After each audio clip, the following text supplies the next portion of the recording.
Ivanman636 commented, "Great video, Dave. How important are warm-up sets?"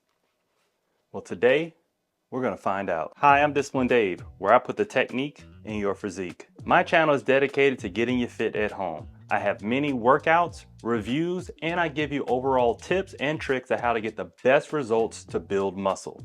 If that sounds like something you're interested in, go ahead and hit that subscribe button. Now you're here to find out, is warming up necessary? I wanted this for a long time in my fitness, and I went through a long phase where I didn't warm up. So long story short, it is necessary for you to warm up if you're looking to build muscle. But a lot of people are doing it the wrong way. So here's how not to warm up. So most people, when they think of warm-ups, they think about stretches. And stretching is not the best way to warm up to build muscle. Now remember what I said, to build muscle. If you're stretching because you want to add some more pliability, if you're looking to elongate the muscles, if you're looking for overall general health, stretching is great.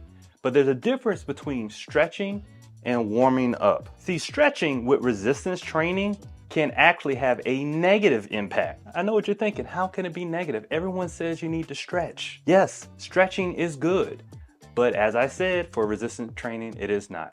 For example, a lot of people think, let's say if you're going to do something like a squat, they really need to stretch out their legs before they do that squat. Well, here's the issue with that. If you're doing a lot of stretching, like, pulling your leg to the back, trying to stretch out your quads, or you just like hike it up on some type of pole there and you're bending forward there, you're really stretching it out.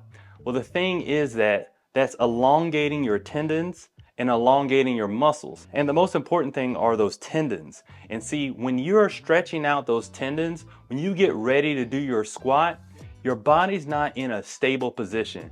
Those tendons are now been elongated. So you're actually going in a more unstable platform as you're going down and as you're going up. Because with a squat, stability is one of the most important things. Your feet need to be in the right position. You need to be pushing off your heels. You're controlling on the way down and on the way up.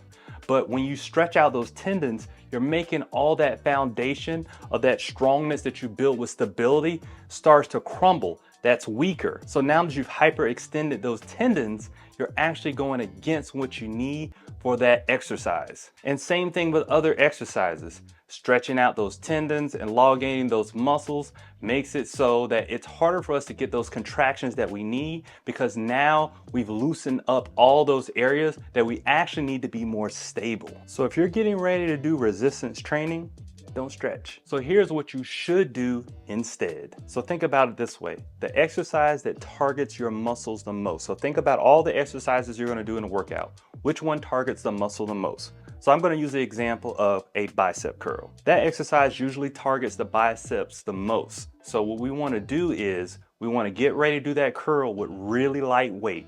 The first set, I want you to do between 12 to 15 reps. Just do 12 to 15 reps in great form, okay? And when I say good form, there's no rocking of the body, swinging the weights up and down. You're in good, stable position and you're feeling that contraction. Now in your second set, I want you to do the same amount of reps, the 12 to 15, feeling contraction in perfect form, but I want you to hold it. Suspend that blood right there into the muscle, okay? This is getting it ready for when you're doing your regular set there. Now in your third set, I want you to do the same exercise, but you're gonna do 5 reps slowly, hold it for 5 seconds, and then pump it out for 5 more at a faster pace. This is really pushing that blood in the muscle, getting it ready to go. And now on your final warm-up set, what I want you to do is go up in weight in a mid-range area of what you do at your max rate, okay?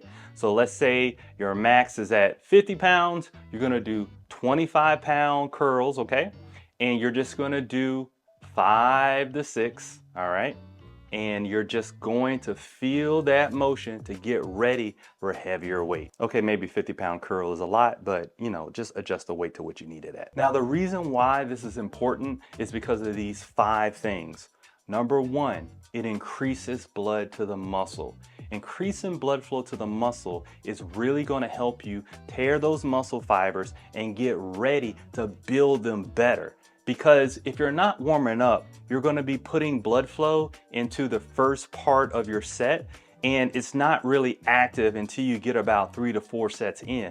So we want to make sure that we warm up so every single rep and every single set counts towards muscle building. The second thing it helps you do is practice good form before you get to the set. Because a lot of times, especially like during a squat, it may take a couple of reps before you really feel confident in that squat. Well, this is a good way to get that confidence, because you don't want to be correcting your form when you have all these plates on your shoulders. So make sure you use this time to get really good form. The third thing it's going to do is increase your pump, because if you're getting that blood flow in there, those muscles are starting to swell up. So when you have that nice little pump, you're gonna look all nice and cut up, you know, while you're in the gym, or if you're at home working out there, you're gonna be looking good, okay? Your partner's gonna be like, hey, what's going on there? So the warm-up is really gonna help with that. Some people like to supplement with pre-workouts and stuff like that to get the pump, but the thing you need to do the most is warm up, and you'll get that nice pump that you're looking for where those muscles are popping out. The fourth thing it's gonna do is activate the muscles. Have you ever been doing an exercise and you don't really feel the muscle that you're working out?